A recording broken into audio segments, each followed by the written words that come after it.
Agartala traffic ইউনিটের উদ্যোগে চন্দ্রপুর আইএসবিটিতে এক সচেতনতামূলক সভার আয়োজন করা হয়। এই সভায় উপস্থিত ছিলেন ত্রিপুরা ট্রাফিক ইউনিটের সুপার মানিক দাস সহ অন্যান্যরা। উক্ত সভায় ত্রিপুরা ট্রাফিক ইউনিটের সুপার মানিক দাস বলেন, আগরতলা শহরে আরো অনেকগুলো সিসিটিভি ক্যামেরা বসানো হবে।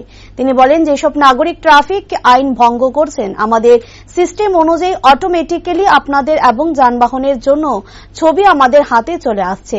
নোটিশ পেয়ে আপনারা যখন পরিবহন দপ্তরে যাবেন তখন গিয়ে দেখবেন অনেক মামলা আপনার নামে হয়ে আছে। ট্রাফিক সুপার আরো বলেন, এতে আপনাদের রেকর্ড খারাপ হচ্ছে, ড্রাইভিং লাইসেন্সের ক্ষেত্রে ও অসুবিধার সম্মুখীন হতে হবে। আরো কিছু ক্যামেরা লাগানোর জন্য আমরা প্রপোজাল দিয়েছি। এতে কিন্তু অটোমেটিক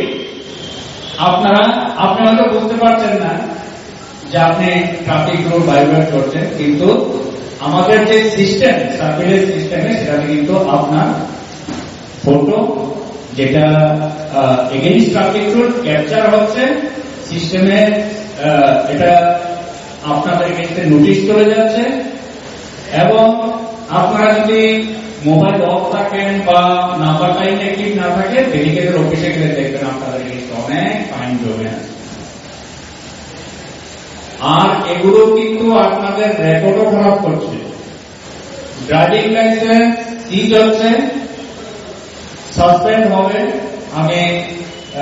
আমরা যে ইয়েগুলো গত মাসে যে সিজ করে দিয়েছি, একটু দেখবেন, আমরা অনেক ড্রাইভিং লাইসেন্স সিজ করে দিচ্ছি এবং সুপ্রিম কোর্ট এর যে কমিটি আছে এবং মোটর ভেহিকেল অ্যাক্ট মেনেই সেগুলো আমরা করছি, আমরা নিজের ইচ্ছা করছি।